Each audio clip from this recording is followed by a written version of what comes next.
Hello, എല്ലാവർക്കും മറ്റൊരു എപ്പിസോഡിലോട്ട് സ്വാഗതം. നമുക്കിന്ന് മെഡിറ്റേറിയൻ നോട്ട് എങ്ങനെ തയ്ക്കണമെന്ന് നോക്കാം. ബൂളിയൻ നോട്ട് പോലെ പ്രൊജക്റ്റ് ചെയ്ത് നിൽക്കും, പക്ഷെ എളുപ്പത്തിൽ തയ്ക്കാൻ പറ്റിയൊരു സ്റ്റിച്ചാണ്. അതൊരു റൗണ്ടായിട്ടും അല്ലെങ്കിൽ കർവ് പോർഷൻസിലൊക്കെ തയ്ക്കാവുന്ന ഒരു സ്റ്റിച്ചാണ്. അപ്പോൾ നമുക്ക് കാണാം എങ്ങനെയാണ് തയ്ക്കണേന്ന്. എല്ലാവരും വീഡിയോ അവസാനം വരെ ഫുൾ ലെങ്ത് ഇരുന്ന് കാണാൻ ശ്രമിക്കുക. ഇതിൻ്റെ ഇടയിൽ ഞാൻ ഈ മെഡിറ്റേറിയൻ നോട്ടിൻ്റെ ഡീറ്റെയിൽസും അത് തയ്ക്കുന്നതിൻ്റെ ടിപ്സും എല്ലാം ഇടയ്ക്ക് പറയുന്നുണ്ടാവും. അപ്പോൾ വീഡിയോ ഫുൾ ലെങ്ത് കാണാൻ എല്ലാവരും ശ്രമിക്കുക. വീഡിയോ ഇഷ്ടപ്പെട്ടാൽ ലൈക്ക് ചെയ്യുക, ഷെയർ ചെയ്യുക. ആരെങ്കിലും ചാനൽ സബ്സ്ക്രൈബ് ചെയ്യാത്തവരുണ്ടെങ്കിൽ സബ്സ്ക്രൈബും ചെയ്യുക. അപ്പോൾ നമുക്ക് തുടങ്ങാം. മെഡിറ്റേറിയൻ നോട്ട് തയ്ക്കാനായിട്ട് ഞാൻ ഇവിടെ 6 strands ഓഫ് ആങ്കറിൻ്റെ ത്രെഡ് എടുത്തേക്കുന്നത്. ആദ്യം നമ്മൾ ബാക്ക് സ്റ്റിച്ചാണ് തയ്ക്കുന്നത്. ബാക്ക് സ്റ്റിച്ച് തയ്ക്കുന്ന ആദ്യം എടുത്തിട്ട് പിന്നെ ബാക്ക് ബോർഡ് ആണ് നമ്മൾ എടുക്കുന്നത്. സെയിം ഹോളിൽ തന്നെ എടുക്കണം. ആദ്യത്തെ ത്രെഡിൻ്റെ ആ സെയിം ഹോളിൽ തന്നെ ഇറക്കാൻ നോക്കണം.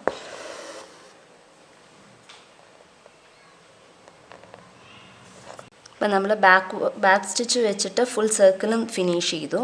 ഇനി ഏതെങ്കിലും ഒരു സ്റ്റിച്ചിൻ്റെ സൈഡിൽ ഇവിടെയായിട്ട് നമ്മൾ പുറത്ത് പൊക്കണം.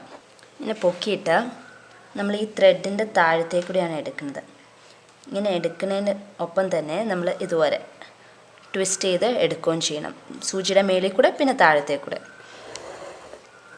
എന്നിട്ട് നല്ലോണം അപ്പോൾ ഒരു നോട്ട് പൊരിയും, അത് വലിക്കുക.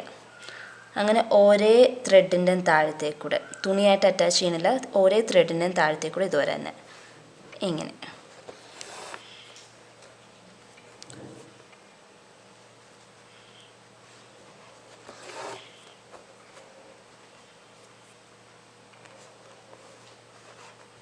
അങ്ങനെ ഫുൾ റൗണ്ട് ചെയ്ത് തീർക്കുക.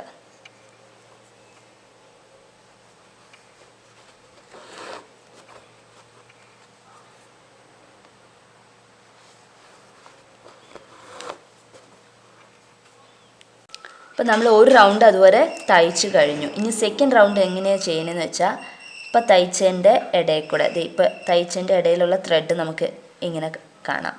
അപ്പോൾ ആ ത്രെഡിൻ്റെ അടിയിൽ കൂടെ മാത്രം, ആദ്യത്തെ ത്രെഡിൻ്റെ വേണ്ട, ബാക്ക്വേർഡ് സ്റ്റിച്ച് തയ്ച്ചതിൻ്റെ ത്രെഡിൻ്റെ താഴത്തേക്ക് കൂടി എടുക്കണ്ട. അത് കഴിഞ്ഞിട്ട് നമ്മൾ ചുറ്റിച്ചെടുത്ത് നോട്ടിട്ട് എൻ്റെ ഇടയിൽ ഓരോ ത്രെഡ് ഉണ്ടാവും. ആ ത്രെഡിൻ്റെ ഇടയിൽ കൂടെ സൂചി എടുത്തിട്ട് വീണ്ടും ഇതുപോലെ തന്നെ എല്ലാ ത്രെഡിൻ്റെയും താഴത്തേക്ക് കൂടെ എടുത്ത് ഇങ്ങനെ നോട്ടിടണം. അങ്ങനെ ഇത് ഫുള്ളും റൗണ്ട് ഇങ്ങനെ എപ്പോഴും ഇങ്ങനെ കംപ്ലീറ്റ് ചെയ്തുകൊണ്ടേ ഇരിക്കണം. ഈ നടുക്ക് തുണി കാണാൻ വയ്യാണ്ട് ഈ ഓട്ട ഫില്ലായി വന്നെ അവിടം വരെ. എന്നിട്ട് നമ്മൾ താഴത്തോട്ട് താത്തുകയാണ് ചെയ്യുന്നത്. ബാക്ക്വേർഡ് സ്റ്റിച്ച് തയ്ക്കുമ്പോൾ അകത്തി തയ്ക്കണമെങ്കിൽ ഒത്തിരി അടുത്തടുത്ത് വരത്തുണ്ടാവില്ല ഈ കെട്ടുകൾ. അടുപ്പിച്ച് തയ്ക്കുമ്പോഴാണ് കുറേ വട്ടം ഈ നോട്ടിടേണ്ട വരുന്നത്. അങ്ങനെ ഈ റൗണ്ടും കൂടെ നമുക്ക് ഫില്ല് ചെയ്യാം. ഇപ്പോൾ നമ്മൾ സെക്കൻഡ് റൗണ്ടും തയ്ച്ചു കഴിഞ്ഞു. ഇനി തേർഡ് റൗണ്ട് തയ്ക്കാൻ നേരത്ത് സെക്കൻഡ് റൗണ്ട് തയ്ച്ചതിൻ്റെ നോട്ടിൻ്റെ ഇടയിലുള്ള ഈ ത്രെഡിൻ്റെ ഇടയിൽ കൂടെ മാത്രം എടുക്കുക. ഫസ്റ്റ് റൗണ്ടിൻ്റെ എടുക്കരുത്, സെക്കൻഡ് റൗണ്ടിൻ്റെ മാത്രം. അത് ഇങ്ങനെ ഫില്ല് ചെയ്യുക. അതുപോലെ തന്നെ അത് ഫില്ല് ചെയ്ത് റൗണ്ട് ചെയ്ത് കഴിഞ്ഞിട്ട് വീണ്ടും ഫോർത്തും ഫിഫ്ത്തും അങ്ങനെ എത്ര റൗണ്ട് നിങ്ങളുടെ സർക്കിളിനെ ഡിപ്പെൻഡ് ചെയ്തിരിക്കും. സർക്കിളും ബാക്ക്വേർഡ് സ്റ്റിച്ച് തയ്ക്കുന്നതിൻ്റെ ഇതിനെയും ഡിപ്പെൻഡ് ചെയ്തിരിക്കും എന്തോരം വട്ടം നമ്മൾ ഇത് തയ്ക്കണം എന്നുള്ളത്. ആ ഉള്ളിലത്തെ തുണി കാണാണ്ട് വന്നെ അവിടം വരെ അങ്ങ് ഫില്ല് ചെയ്തുകൊണ്ടിരിക്കുക. ഇങ്ങനെ ഇത്ര റൗണ്ട് വേണ്ടി വരും എന്ന് പറയാൻ പറ്റില്ല. അത് ഡിപ്പെൻഡ്സ് ഓൺ ഡിസൈനിനെ ഡിപ്പെൻഡ് ചെയ്തും നിങ്ങൾ ബാക്ക്വേർഡ് സ്റ്റിച്ച് തയ്ക്കുന്നതും ഡിപ്പെൻഡ് ചെയ്തിരിക്കും. അങ്ങനെ എല്ലാ റൗണ്ടും ഇങ്ങനെ തയ്ച്ചാൽ മതി. ഇപ്പം നമ്മൾ 5 റൗണ്ട്സ് തയ്ച്ച് കഴിഞ്ഞു. കുറച്ചും കൂടെ ഇവിടെ എനിക്ക് നടുക്കൊരു ബീഡ് വെക്കാനുള്ള സ്പേസ് മാത്രം മതി. അപ്പോൾ കുറച്ചും കൂടി ഞാൻ തയ്ക്കുന്നുണ്ട്. ഒരു 7 റൗണ്ട്സ് തയ്ക്കണമായിരിക്കും. അപ്പോൾ ഇത് 6th റൗണ്ടാണ് സ്റ്റാർട്ട് ചെയ്യാൻ പോകുന്നത്. അപ്പം കണ്ടോ, ഇത് തുണിയായിട്ട് അറ്റാച്ച്ഡ് ചെയ്യല്ല, ഇങ്ങനെ വെറുതെ പൊങ്ങി നിൽക്കുക. ഇതിൻ്റെ മേളിൽ തയ്ക്കുന്നുണ്ട്. അപ്പോൾ അവസാനത്തെ ഇതൊക്കെ വരുമ്പോൾ കണ്ടുപിടിക്കാൻ ചിലപ്പോൾ ഇച്ചിരി പാടായിരിക്കും ത്രെഡ് ഏതാന്ന്. അവസാനത്തെ ലെയറത്തെ ത്രെഡിൽ മാത്രമേ എടുക്കാമുള്ളൂ. അതിൻ്റെ തൊട്ട് താഴത്തെ ലെയറത്തെ ത്രെഡിൽ എടുക്കാണ്ട് ചെയ്യാൻ നോക്കുക. 2 കൈ ഉപയോഗിച്ചങ്ങ് തയ്ക്കുകയാണെങ്കിൽ കുറച്ചും കൂടെ എളുപ്പമാവും. അല്ലെങ്കിൽ സൂചി താഴെ വെച്ചിട്ട് ഇങ്ങനെ ചുറ്റിക്കാൻ, ഇപ്പോൾ ഒരു കൈ ഇങ്ങനെ പിടിച്ചിട്ട് ഇങ്ങനെ കാണിച്ചാൽ മതി സൂചിയുടെ, അപ്പോൾ പെട്ടെന്ന് തയ്ക്കാൻ പറ്റും. ഇപ്പം നമ്മൾ 7 റൗണ്ട്സ് തയ്ച്ചു കഴിഞ്ഞു. ഇപ്പം ഞാൻ എൻഡ് ചെയ്യാൻ പോവാം. അപ്പോൾ താഴത്തോട്ട് താത്തുക, സൂചി എടുത്തിട്ട് താത്തുക, ഇങ്ങനെ വളഞ്ഞു വരും. അപ്പോൾ ഈ സൈഡും അതുപോലെ ഒന്ന് വളച്ച് വെക്കാം നമുക്ക്. അപ്പോൾ ഇതിൻ്റെ ഇങ്ങനെ എടുത്തിട്ട് എല്ലാ സൈഡും അതുപോലെ ഒന്ന് വളച്ച് വെക്കാം നമുക്ക്. ഇപ്പോൾ നമ്മൾ എല്ലാ സൈഡും തയ്ച്ചു, താഴത്തോട്ട് തയ്ച്ചു പിടിപ്പിച്ചു. നമ്മൾ ശരിയായില്ലെങ്കിൽ, ഷേപ്പ് നേരെ വന്നില്ലെങ്കിൽ ഇതുകൊണ്ട് കൈകൊണ്ട് ഇങ്ങനെ സൂചിയും കൊണ്ട് ഇങ്ങനെ ചെയ്തിട്ട് ഷേപ്പിലാക്കിയിട്ട് കുത്തി താത്തിയാൽ മതി.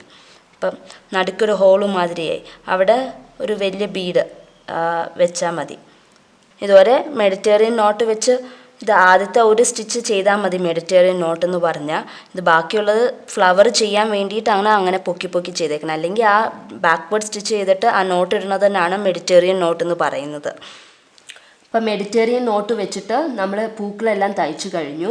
ഇവിടെ ലീവ്സ് തയ്ച്ചേക്കുന്ന ലേസി ഡേസി സ്റ്റിച്ചും ഇടയ്ക്ക് ഞാൻ കുഞ്ഞു ബീഡ്സ് ഒരു ഭംഗിക്ക് വേണ്ടി വെച്ചിട്ടുണ്ട് ലീവ്സിൻ്റെ ഇടയിൽ. സ്റ്റെം സ്റ്റിച്ചുമാണ് തയ്ച്ചേക്കുന്നത്. അപ്പോൾ ഇത് വലിയ പൂവായതുകൊണ്ട് ഇതിൻ്റെ നടുക്ക് വലിയ മുത്ത് വെക്കണം, മുത്ത് വെക്കണം. ഇവിടെ അതിലും കുറച്ചും കൂടെ കുഞ്ഞു മുത്ത് വെച്ചാൽ മതി. ഇപ്പം ഞാൻ മുത്ത് വെച്ച് കാണിച്ചു തരാം. ഇപ്പം ഇങ്ങനെ ഇതുപോലെ ഇത്രയും തടിച്ച് വേണമെന്നുണ്ടെങ്കിൽ ഒത്തിരി വലിയ സർക്കിളും അതിൻ്റെ അകത്തുള്ള ബാക്ക്വേർഡ് സ്റ്റിച്ച് കുറച്ച് അധികം എടുത്ത് വെച്ചാൽ മതി. കുഞ്ഞു കുഞ്ഞു ബാക്ക്വേർഡ് സ്റ്റിച്ചസ് എടുക്കുകയാണെങ്കിൽ ഇങ്ങനെ ഒത്തിരി വലിയതായിട്ട് വരും. കുറച്ച് കുഞ്ഞത് മതി എന്നുണ്ടെങ്കിൽ കുഞ്ഞ് സർക്കിളും അതുപോലെ തന്നെ ബാക്ക്വേർഡ് സ്റ്റിച്ച് എടുക്കുന്നത് കുറച്ച് അകത്തിയോ തയ്ക്കണമെങ്കിൽ കുഞ്ഞ് സർക്കിളായിരിക്കും വരുന്നത്. അപ്പോൾ നമ്മളിങ്ങനെ ഒത്തിരി പ്രോജക്റ്റ് വേണ്ട, ഇത്ര മതി എന്നുണ്ടെങ്കിൽ കുഞ്ഞ് സർക്കിൾ എടുക്കുക, ബാക്ക്വേർഡ് ഇതും കുറച്ചെടുക്കുക. അങ്ങനെ നല്ല ഭംഗിയിൽ വരുന്നിട്ടുണ്ട് 3 ഫ്ലവേഴ്സും ഈ ഒരു പാറ്റേൺ. പിന്നെ ലേസി ഡേസി ൻ്റെയും സ്റ്റെം സ്റ്റിച്ചിൻ്റെയും ലിങ്ക് ഡിസ്ക്രിപ്ഷനിലുണ്ടാകും. അതുപോലെ തന്നെ മെയിലിൽ കാർഡിലും വരുന്നുണ്ടാകും. നിങ്ങളൊന്ന് ട്രൈ ചെയ്ത് നോക്കുകയല്ല. അപ്പോൾ എല്ലാവരും കണ്ടല്ലോ മെഡിറ്റേറിയൻ നോട്ട് എങ്ങനെയാണ് തയ്ക്കണേന്ന്. ഇത് സാരീസിലും ചുരിദാറിലും ഒക്കെ ഇപ്പോൾ ഫാഷനായിട്ട് പലയിടത്തും തയ്ച്ച് കാണുന്നുണ്ട്. അപ്പം എല്ലാവരും നിങ്ങളുടെ അവരവരുടെ സാരീസിലും ചുരിദാറിലൊക്കെ തയ്ച്ച് നോക്കുക, ഫീഡ്ബാക്ക്സ് എഴുതി അറിയിക്കുക. അപ്പം അടുത്ത ദിവസം അടുത്ത വീഡിയോ ആയിട്ട് കാണാം. അതുവരേക്കും ബൈ.